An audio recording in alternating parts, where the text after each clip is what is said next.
to demonstrate his power. In 1 Samuel 2:7-8, the Bible said, he maketh the poor and he maketh the rich. He bringeth low and he lifted up. These are acts of God. He raises the poor from the dust. He lifted the beggar from the dunghill to set them among princes and to make them inherit thrones of glory. He said, for the pillars of the earth, they are the Lord's. When God starts doing certain things in your life, remember, it's not about your expertise. Your expertise are necessary because God does not make things out of failures. But remember, he's trying to make a name for himself. Don't rob him of that name. He's showing forth his power through you. Number 4, why does God enlarge men? Is to prepare them for greater responsibilities and stewardship. In Luke 16:10-12, you are faithful in little, you will be faithful in much. If you are faithful in that which is another man's, yours will be given to you. So every time God increases you, don't just be carried away and celebrate the blessings that come with it. Prepare your heart for greater responsibilities. Ask those who are going up, they will tell you it's harder to transact up than low, because the responsibilities up there are more. When he gives you grace, when he increases your capacity, increases your territories, increases your resources, they are for greater responsibilities. That's why many people never become big, because they don't prepare their hearts for responsibility. You give them the list of the work, they are full of excuses and complaints, and they remain at the bottom. Those that God enlarges, those that he increases, those that he empowers, their hearts are usually ready for greater responsibility. You think these crusades we are going for is because we don't love rest? At the level he has brought us, he says we must win souls in millions. There's a level where somebody else is. In 1 year, God will expect him to win 50 souls. But if some of us win 50 souls now in a year, before we talk to God, an angel will slap us. What do you mean by that? With the access, with the influence, with the resources, with the platform, you win 50 souls. If you want to say thank you, they will say keep quiet. You have not done what you should do. Go back. Some of us, the wealth God has given us, we come to church, we give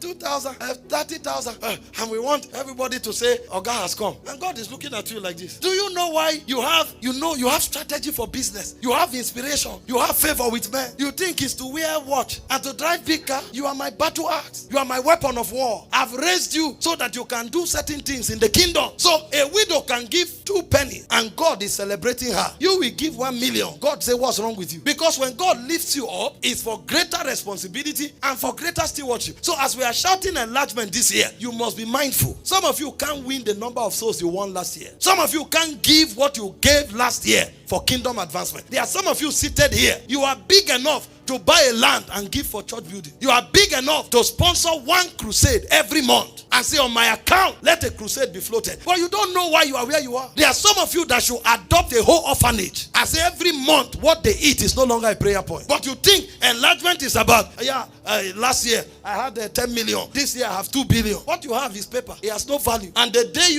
oxygen leaves you, the day your bread stops, you will know that they don't count what's in your account in the bank. They count what's in your account in heaven. Enlargement is greater responsibility, greater stewardship. That's why God enlarges you. Number 5, why does God enlarge you? To preserve a generation. The lives, the opportunities, the callings, the heritage of a generation will surprise you that they are in the hands of men. There are many generations that will be eroded if certain men are not standing. So when God is enlarging you, he is raising you to preserve a generation. Did you hear what Joseph said in Genesis 45:7-8? He said, God sent me ahead of you to preserve a generation. Listen, there are certain nations that would never be born if certain men didn't rise. Nations that you know today. There are nations today with all the opportunities in those nations, all the blessings in those nations, everything you find in those nations, they are the testimony of one man that God rose. So when God raises you, don't think about yourself. When God enlarges you, he's using you as a vessel to preserve a generation. You think you just became influential? You speak, governments quake. You think you just became wealthy? Anything you put your hand in affect a system just for God to make you a good businessman? He raised you to preserve a generation. In this country today, probably they will still be killing twins if somebody didn't rise to say no, stop. So all the possibilities, potentials of everybody that was born a twin should have been eroded. But God raised somebody. In this nation today, you know, there are nations till today that women don't drive. Women can't hold public offices because nobody has reason to preserve the generation of women. So when you find opportunities in your time, when you find possibilities in your time, know that those things are men